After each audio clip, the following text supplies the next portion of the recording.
Hello everyone, welcome to Gyanpuriyam. तो इस video में हम लोग क्लास 10 चैप्टर 4 क्वाड्रेटिक इक्वेशन को स्टार्ट करने वाले हैं। तो सबसे पहले हम लोग इसका इंट्रोडक्शन देखते हैं। तो सबसे पहले हम लोग जानते हैं कि क्वाड्रेटिक इक्वेशन जो है वो एक्चुअल में क्वाड्रेटिक इक्वेशन होता क्या है। ठीक है, तो क्वाड्रेटिक इक्वेशन जानने से पहले हम लोग चैप्टर 2 में जो है पॉलिनोमियल्स चैप्टर में जो है हम लोग क्वाड्रेटिक पॉलिनोमियल के बारे में पढ़ चुके हैं ऑलरेडी। ठीक है, क्वाड्रेटिक पॉलिनोमियल क्या होता है?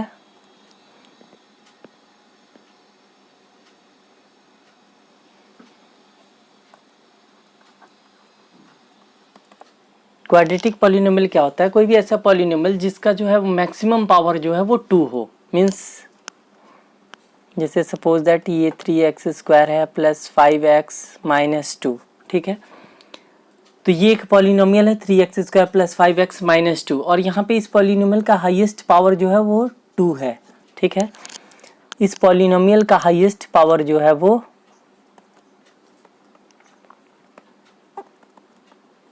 2 है। हाईएस्ट पावर को जो है हाईएस्ट पावर ही जो है इसी को हम लोग डिग्री बोलते हैं, डिग्री ऑफ पॉलिनोमियल। ठीक है, तो कोई भी ऐसा पॉलिनोमियल जिसका हाईएस्ट पावर जो है वो 2 होता है वो क्वाड्रेटिक पॉलिनोमियल कहलाता है। ठीक है, तो यहाँ पे हम लोग एक पॉलिनोमियल लिए हैं 3x² प्लस 5x माइनस 2। इस पॉलिनोमियल का हाईएस्ट पावर मीन्स डिग्री जो है वो यहाँ पे कितना है? 2 है। मीन्स ये एक जो है 3x² प्लस 5x माइनस 2 ये एक क्वाड्रेटिक पॉलिनोमियल है, क्वाड्रेटिक पॉलिनोमियल है। ठीक है, क्योंकि इसका हाईएस्ट पावर जो है वो 2 है, यानी डिग्री जो है इस इक्वेशन का 2 है। तो जब हम इसी पॉलिनोमियल को जो है यहाँ पे 3x² plus 5x plus minus 2 है, जब 0 के इक्वल कर देते हैं, जब इक्वल टू 0 कर देते हैं तो ये क्वाड्रेटिक पॉलिनोमियल जो है वो क्या बन जाता है? Quadratic equation. तो अब ये जो पॉलिनोमियल था क्वाड्रेटिक पॉलिनोमियल था, जब इसको हम लोग इक्वल टू 0 कर दिए तो अब ये एक क्वाड्रेटिक इक्वेशन बन गया। ठीक है, तो क्वाड्रेटिक इक्वेशन यही होता है। ठीक है, तो हम लोग क्वाड्रेटिक इक्वेशन को कह सकते हैं कि कोई भी ऐसा इक्वेशन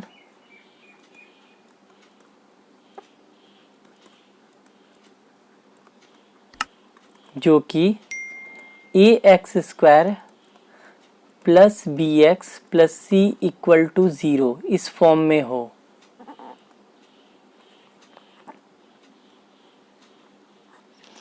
कोई भी इक्वेशन जो ax² plus bx plus c equal to 0 के फॉर्म में होगा तो वो एक क्वाड्रेटिक इक्वेशन कहलाएगा।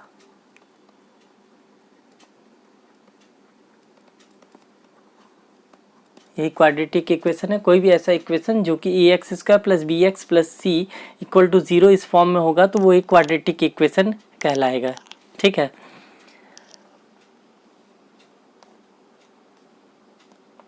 यहाँ पे a, b और c जो दिख रहा है इस इक्वेशन में, a, b और c जो दिख रहा है ये रियल नंबर है। ठीक है, यहाँ पे a का जो वैल्यू होगा वो कभी भी 0 के इक्वल नहीं होगा। a का जो वैल्यू होगा वो कभी भी 0 के इक्वल नहीं होगा। बाकी यहाँ पे b के प्लेस पर 0 हो सकता है, c के प्लेस पर 0 हो सकता है। ठीक है, कोई भी रियल नंबर हो सकता है, बट a का वैल्यू जो है वो 0 नहीं होगा। b और c 0 हो सकता है। तो a, b, c जो है वो रियल नंबर है और x जो यहाँ पे दिख रहा है वो वेरिएबल है।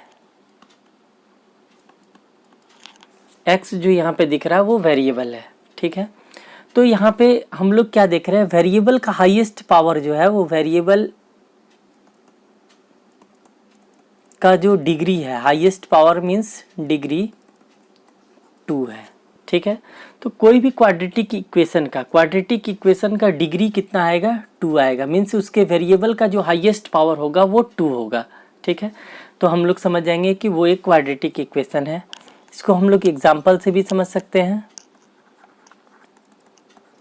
जैसे सपोज दैट हम लोग ले रहे हैं 5x² plus 2x minus 3 equal to 0। ये क्वाड्रेटिक इक्वेशन है। हम लोग कैसे कह सकते हैं? क्योंकि यहाँ पे वेरिएबल x है और वेरिएबल का हाईएस्ट पावर जो है वो 2 है, यहाँ पे 1 है, यहाँ पे तो कुछ भी नहीं है, तो हाईएस्ट पावर जो है वो 2 है, मीन्स डिग्री इस इक्वेशन का 2 आ रहा है, इसलिए ये क्वाड्रेटिक इक्वेशन है। 7x² माइनस 2 इक्वल टू 0, ठीक है। तो ये भी एक क्वाड्रेटिक इक्वेशन है। कैसे? क्योंकि यहाँ पे x वेरिएबल जो है उसका हाईएस्ट पावर कितना है? 2 है। तो क्वाड्रेटिक इक्वेशन के लिए हम लोग जो भी वेरिएबल होगा उसका हाईएस्ट पावर देखेंगे, अगर हाईएस्ट पावर 2 आएगा तो वो एक क्वाड्रेटिक इक्वेशन होगा, ठीक है। और इसका स्टैंडर्ड फॉर्म क्या होता है? ये ax² plus bx plus c equal to 0, ठीक है। हम लोग एक और एग्जाम्पल ले लेते हैं। अगर x² इक्वल टू 5 गिवन है तो हम लोग इसको x² माइनस 5 इक्वल टू 0 लिख सकते हैं, ठीक है। तो ये भी एक क्वाड्रेटिक इक्वेशन है, ठीक है। सपोज दैट अगर ये फर्स्ट एग्जाम्पल था, ये सेकेंड एग्जाम्पल है, ये थर्ड एग्जाम्पल है, फोर्थ एग्जाम्पल। सपोज दैट सिर्फ x² इक्वल टू 0 गिवन है, तो यहाँ पे भी हम लोग देख रहे हैं क्या, डिग्री जो है इस इक्वेशन का 2 है, क्योंकि वेरिएबल x है और x का हाईएस्ट पावर 2 है, तो ये भी एक क्वाड्रेटिक इक्वेशन है। तो क्वाड्रेटिक इक्वेशन अब हम लोग समझ गए कि क्वाड्रेटिक इक्वेशन क्या होता है और क्वाड्रेटिक इक्वेशन का स्टैंडर्ड फॉर्म क्या होता है। Standard form of quadratic equation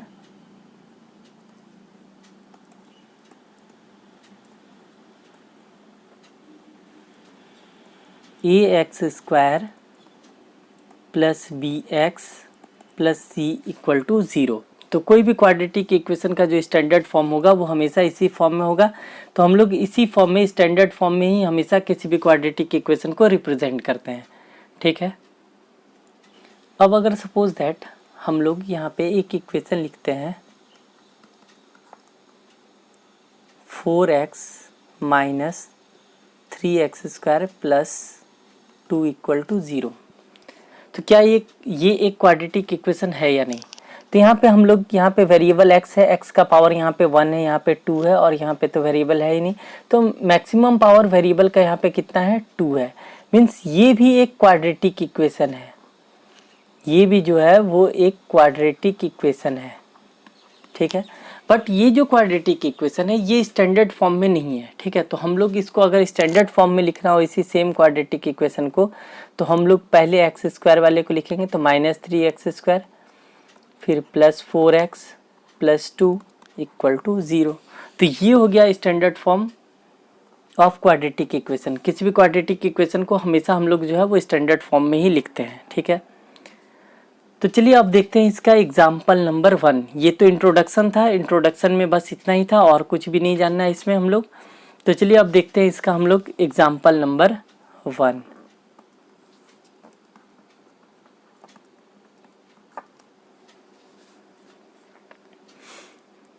तो एग्जाम्पल नंबर 1 है, John and Jeevanti together have 45 marbles. John और जीवंती दोनों के पास मिलाकर जो है वो टोटल 45 मार्बल्स है। Both of them lost 5 marbles each, दोनों का जो है वो 5-5 मार्बल्स जो है वो खो गया।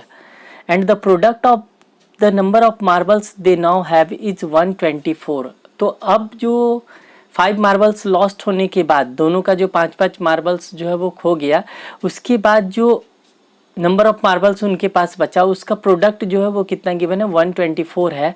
तो we would like to find how many marbles they had to start with. तो स्टार्टिंग में उनके पास कितना मार्बल्स था ये हम लोगों को फाइंड करना है, ठीक है। बट क्वेश्चन में यहाँ पे गिवन है कि represent the following situations mathematically. सिर्फ इस इक्वेशन को हम लोगों को मैथमेटिकली रिप्रेजेंट कर देना है। यहाँ पे हम लोगों को जो नंबर ऑफ मार्बल्स है वो फाउंड नहीं करना है, ठीक है। नंबर ऑफ मार्बल्स कितना होगा ये हम लोगों को निकालना नहीं है, सिर्फ हम लोगों को बताना है इस इक्वेशन, ये जो सिचुएशन यहाँ पे गिवन है इस सिचुएशन को हम लोग को मैथमेटिकली रिप्रेजेंट कर देना है बस, ठीक है। तो चलिए अब स्टार्टिंग से फिर से क्वेश्चन देखते हैं। John and Jeevanti together have 45 marbles. जो दोनों के पास जो मिलाकर 45 मार्बल्स है, तो हम मान लेते हैं कि let number of marbles John had is equal to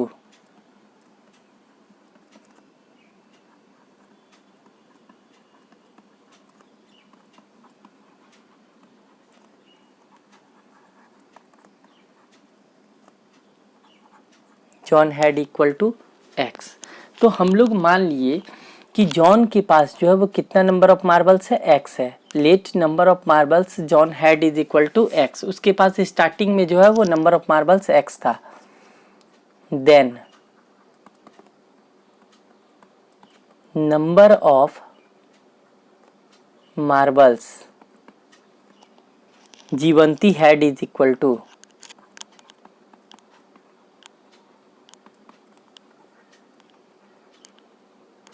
जीवंती had HAD Jeevanti had equal to. अब देखिए दोनों के पास मिलाकर टोटल 45 मार्बल्स है। तो उसमें अगर जॉन के पास x मार्बल्स है तो बाकी जो बच गया 45 में से x मार्बल्स तो जॉन के पास है, तो बाकी जो लेफ्ट बचा होगा मीन्स 45 में से x हम लोग माइनस कर देंगे। तो इतना मार्बल्स जो है वो किसके पास होगा, जीवंती के पास होगा। ठीक है, फिर से हम लोग समझ लेते हैं। अगर स्टार्टिंग में let number of marbles John had is equal to x, हम लोग मान लिए कि पहले जो है वो जॉन के पास नंबर ऑफ मार्बल्स एक्स था, तो और दोनों के पास मिलाकर क्वेश्चन में गिवन है कि 45 मार्बल्स है, तो एक्स मार्बल्स को हम लोग माइनस कर देंगे 45 में से, तो वो उतना नंबर ऑफ मार्बल्स जो है वो जीवंती के पास होगा। तो number of marbles Jeevanti had is equal to क्या हो जाएगा, 45 माइनस एक्स। अब आगे क्या दिया हुआ था, both of them lost 5 marbles after 5 marbles lost, after 5 marbles lost. अब क्या हुआ, दोनों जो है वो अपना 5-5 मार्बल्स जो है वो खो दिया। ठीक है, यहाँ पे दिया हुआ है दोनों जो है both of them lost 5 marbles each, दोनों जो है वो अपना अपना 5-5 मार्बल्स जो है वो खो दिया। तो 5 मार्बल्स खोने के बाद अब नंबर ऑफ मार्बल्स जॉन के पास कितना बचा होगा, then after 5 marbles lost John has marbles is equal to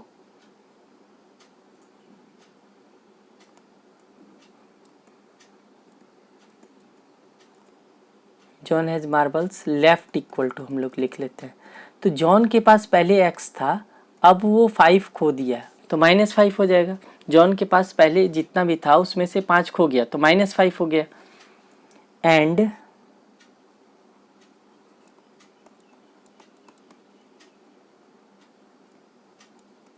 जीवंती has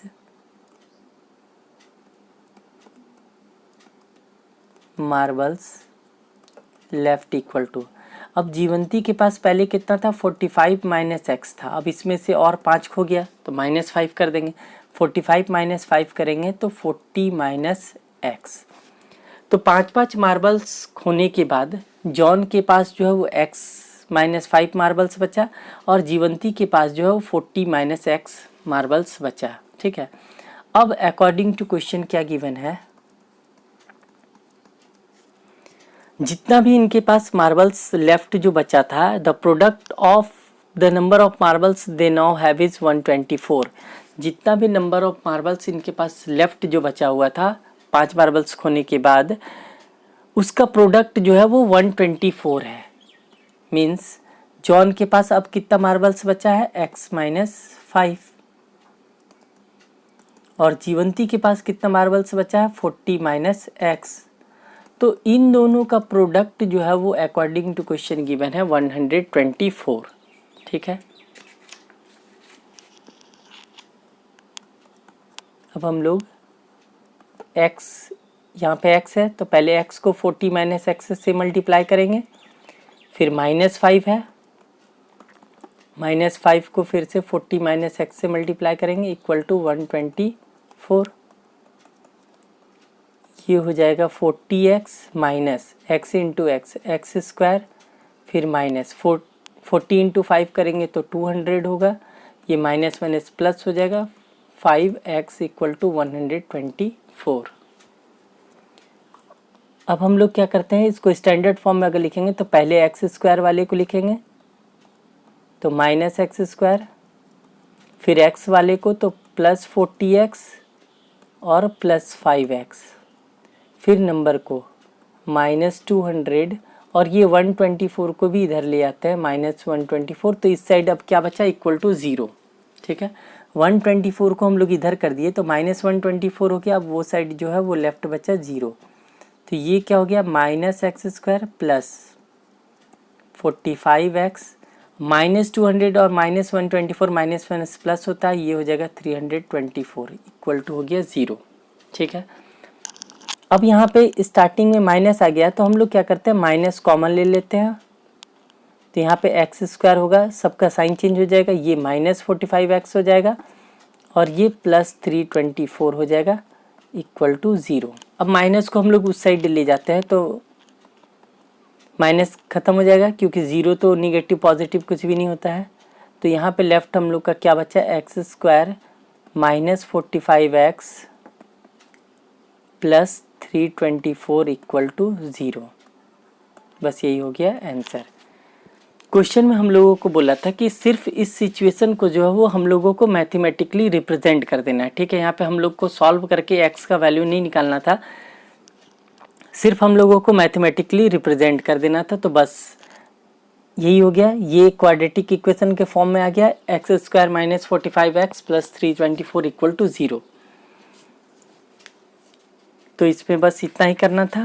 अब चलिए आगे बढ़ते हैं। तो अब हम लोग देखते हैं इसका question number 2।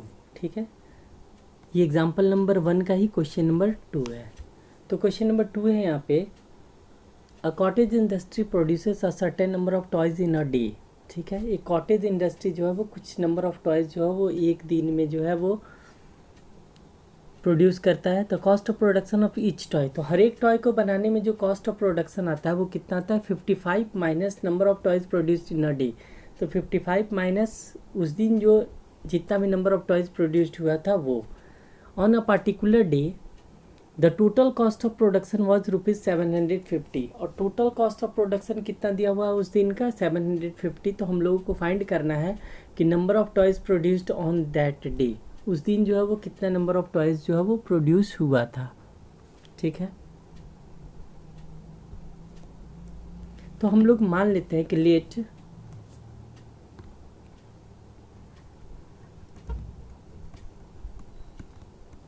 number of toys produced on that day equal to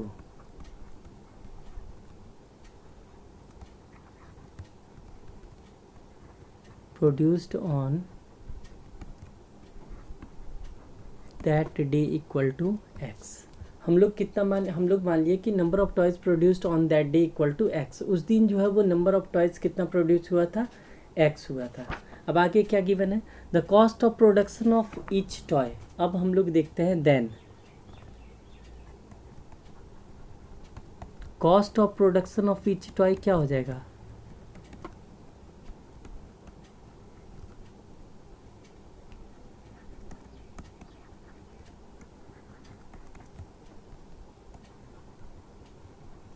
cost of production of each toy is equal to, question में क्या गिवन है, 55 minus number of toys produced in a day. Number of toys produced in a day, तो उस दिन number of toys कितना produce हुआ था, x। तो 55 minus x। Cost of production of each toy जो है वो अकॉर्डिंग टू क्वेश्चन गिवन है 55 माइनस, तो हम लोग 55 माइनस कर दिए कितना, number of toys produced in a day. उस दिन जितना भी नंबर ऑफ टॉयज प्रोड्यूस्ड हुआ था तो कितना प्रोड्यूस हुआ था, x हुआ था। अब according to question total cost of production कितना दिया हुआ है, टोटल कॉस्ट ऑफ प्रोडक्शन कितना दिया हुआ है, ₹750।